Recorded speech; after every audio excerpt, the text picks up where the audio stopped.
자, 여러분, 카인 하면 딱 떠오르는 이미지가 뭐죠? 그렇죠. 아마 거의 다 인류 최초의 살인자, 이걸 생각하실 거예요. 그런데요, 만약에 그게 카인의 이야기의 전부가 아니었다면요. 오늘 우리는 그저 저주받은 살인자로만 알려진 카인이 사실은 새로운 문명을 개척하려 했던 거대한 꿈, 그 숨겨진 비전에 대해 한번 파헤쳐보려고 합니다. 네, 맞아요. 우리가 아는 카인은 질투심 때문에 동생 아벨을 죽였잖아요.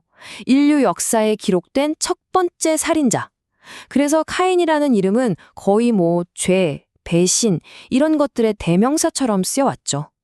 하지만 말이죠, 정말 그게 다일까요? 성경을 자세히 들여다보면 우리가 지금껏 놓치고 있던 카인의 또 다른 얼굴이 보입니다. 자, 지금부터 그 이야기 속으로 한번 깊숙이 들어가 보겠습니다. 좋습니다. 첫 번째로 우리가 다들 잘 아는 카인의 이야기부터 한번 짚어볼게요.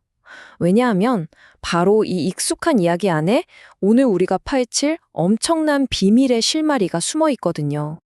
자, 다들 아시는 내용이죠. 카인은 인류 최초로 하나님께 제사를 드렸어요. 그런데 웬일인지 하나님이 그 제물을 받지 않으십니다. 여기에 카인이 분노하고 결국 동생 아벨을 죽이게 되죠. 그리고 그 끔찍한 죄의 대가로 하나님께 저주를 받게 됩니다.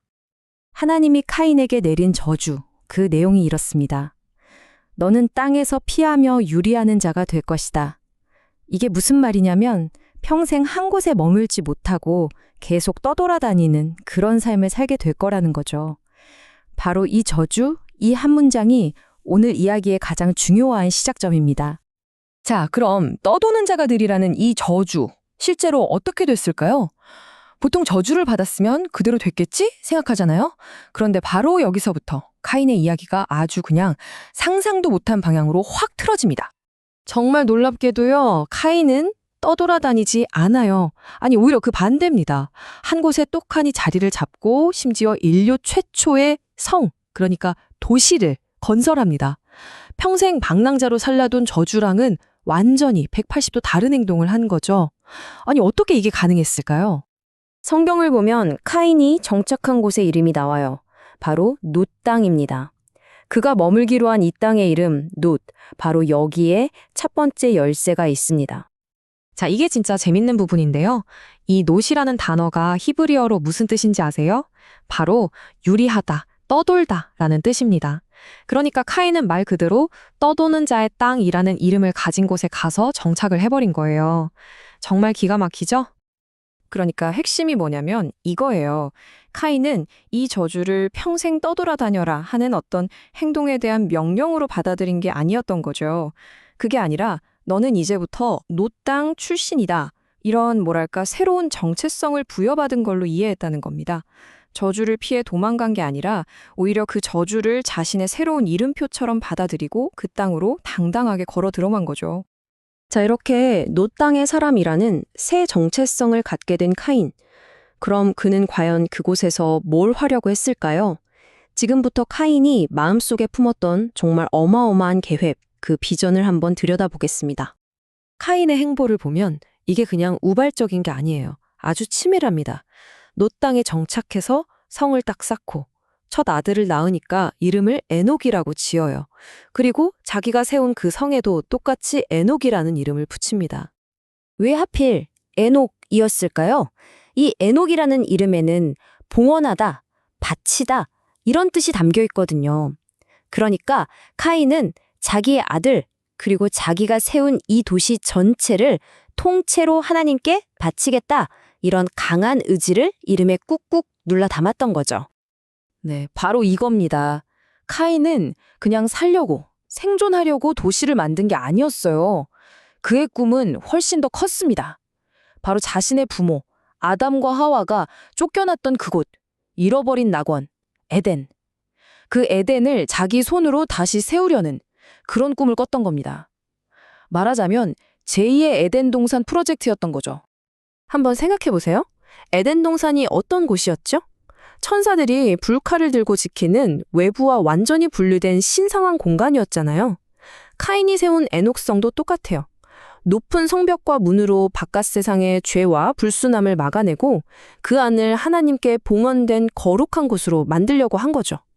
이건 뭐 거의 에덴 동상의 구조를 그대로 붙여넣기 한 수준입니다. 와, 이렇게 순수한 열정과 헌신으로 시작된 제2의 에덴 동산 프로젝트. 정말 대단하죠? 하지만 이 위대했던 비전은 정말 안타깝게도 비극적인 결말을 맞이하고 맙니다. 카인의 그 순수한 마음으로 시작된 도시는 몇 세대를 거치면서 점점 커지고 번성해요. 그런데 딱 6대 손에 이르러서 문제가 터집니다. 라멕이라는 후손이 나타나는데 이 사람이 자기 조상인 카인의 죄는 비교도 안 될 만큼 끔찍한 폭력을 저지르고 그걸 또 자랑까지 해요. 결국 카인의 꿈은 완전히 산산조각 나고 만 거죠. 아니, 도대체 뭐가 문제였을까요?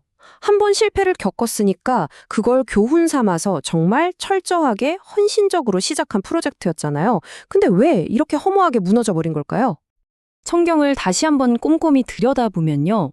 아주 결정적인 사실 하나를 발견하게 됩니다. 그게 뭐냐면 하나님이 카인에게 저주를 내리신 그 이후로 카인이나 그의 후손들에게 다시는 단 한 번도 말씀하시거나 나타나셨다는 기록이 없어요. 전혀요.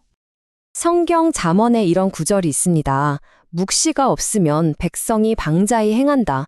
여기서 묵시라는 건 쉽게 말해 하나님의 직접적인 계시, 하나님의 음성을 뜻하는 거예요. 이게 뭘 의미하겠어요? 인간의 열심, 인간의 노력이 아무리 뜨겁고 순수해도 하나님의 직접적인 이끄심이 없으면 그 공동체는 결국 삐뚤어지고 타락할 수밖에 없다는 걸 보여주는 거죠. 자, 그렇다면 이 수천 년 전 카인의 이야기가 지금 여기를 살아가는 우리에게는 어떤 의미가 있을까요? 마지막으로 카인의 이 장대한 실패가 우리에게 던지는 메시지가 뭔지 한번 정리해 보겠습니다. 카인의 이야기는 결국 우리에게 몇 가지를 분명하게 보여줍니다. 첫째, 인간의 노력만으로는 분명한 한계가 있다. 둘째, 우리의 진짜 목표가 밖으로 보이는 완벽한 공동체를 만드는 게 아니라는 것. 진짜 변화는 밖이 아니라 안에서, 우리 내면에서 시작되는 거고요. 그렇기 때문에 진짜 도전 과제는 바로 우리 각자의 마음속에 나만의 에덴을 만드는 일이라는 겁니다. 결국 카인의 이야기는 이거예요. 우리 힘만으로 완벽한 세상을 만들려는 시도, 그리고 우리 내면의 거룩한 공간을 정성껏 가꾸는 것, 이 둘 사이에 얼마나 큰 차이가 있는지를 아주 선명하게 보여주는 거죠. 중요한 건 눈에 보이는 외부의 성을 높이 쌓는 게 아니라 내 마음 안에 보이지 않는 성전을 세우는 일입니다. 그래서 마지막으로 여러분께 이 질문을 드리고 싶습니다. 지금 여러분의 마음속에 있는 에덴 동산은 어떤 모습인가요? 오늘 이 카인의 이야기를 통해서 우리 각자의 내면을 한번 찬찬히 들여다보는 그런 시간이 되셨으면 좋겠습니다.